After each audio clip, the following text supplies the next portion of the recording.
Mga kabunyog, mga kababayan, magandang araw po sa inyong lahat. Welcome po sa isa namang episode ng talakayan natin dito po sa Veritas YouTube channel. Kung hindi po kayo nakasubscribe sa Veritas YouTube channel ko, subscribe na po kayo. Meron din po tayong Veritas Facebook page. Kung hindi pa po kayo nakafollow, follow na po kayo. Mga kabunyog, butuhan na ha.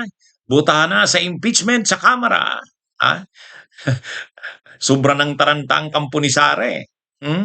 Actually, yung partido ni Sara na PDP Laban, nananakot pa ngayon. Naglabas pa ng pahayag para namang timang itong mga PDP Laban na to. Akala mo naman ang lakas nila. Ha?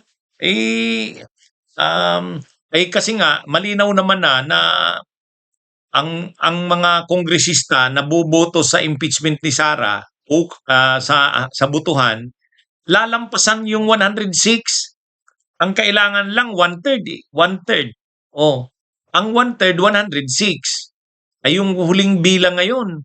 Yung huling bilang nila Congressman Terry Redon, 230 to 240.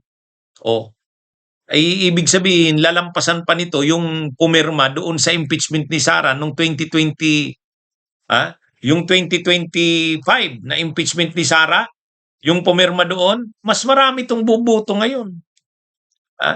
Kaya ano ito? Taranta na ang kampo ni Sara.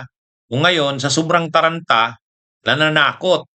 Matindi ang statement ng PDP Laban, kapag bumoto daw ang mga kongresista sa impeachment ni Sara, pag halimbawa lang manalo si Sara Duterte, pag lumipat daw sa kanila sa PDP Laban, pag administrasyon na uli sila, hindi na daw tatanggapin. At sa election daw sa 2028, pwede pa nilang bigyan ng kalaban.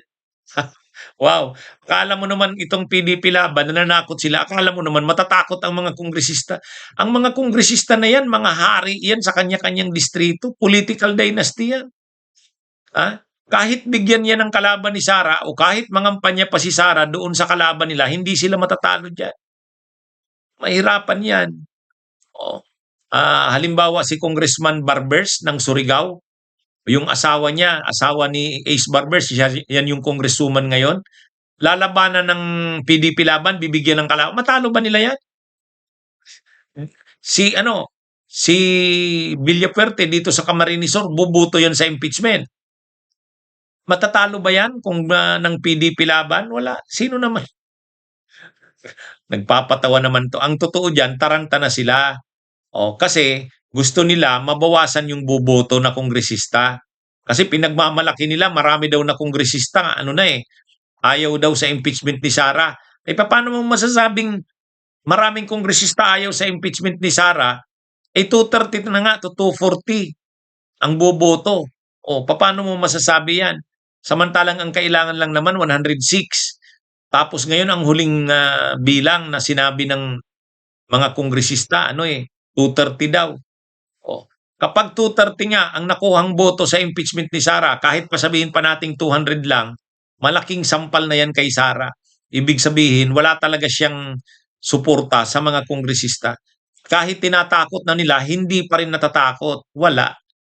Paano naman nila matatakot ang mga kongresista? Nagdeklara si Sarang tatakbo siyang Pangulo. Tapos, nang nag-survey ang Pulse Asia, hindi naman tumaas ang survey rating ni Sara, lalo mas bumaba pa nga. Paano mo ngayon tatakutin ang mga kongresista sa ganyan? Wala, taranta na sila. Yung pananakot nila na yan, paano lang yan, panic na yan, nagpapakita na yan na panic sila. Gusto sana nila kung makalusot man sa Kamara, at least may laban, ibig sabihin, gitgitan. Ito hindi 230 to 240 ang sabi ng nila Congressman Terry Redon. Kaya ngayon, sa sobrang taranta ng kampo ni Sara, nananakot na. Bibigyan namin kayo ng kalaban sa 2028. Pag nanalo si Sara, tapos lilipat kayo sa PDP Laban, hindi daw kayo tatanggapin. Ay, ano ba itong mga mga DDS na to? Hindi yan uubra. Mga pananakot na ganyan, wala yan. At matindi. Kasi ibig sabihin mas marami pa ang boboto bukas kaysa sa pumirma noong 2025. Ha?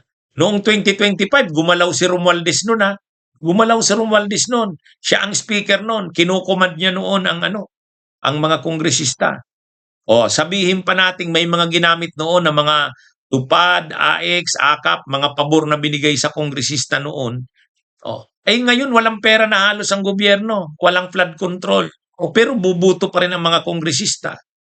Ibig sabihin, bumubuto sila dahil kumbinsido silang dapat niyang i-impeach si Sara.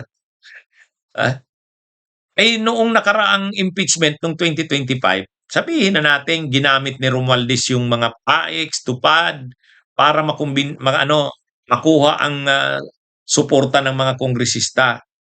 Pero itong impeachment ngayon na 2026, walang pera halos ang gobyerno. Walang mga projects. Nagrereklamo nga ang mga kongresista, yung mga proyekto daw for later release, FLRs. And yet, bubuto pa sila. Bubuto pa sila. Ibig sabihin, talagang kumbinsido ang mga kongresistang dapat i-impeach si Sara. Yan yung totoo dito. Kaya taranta na sila.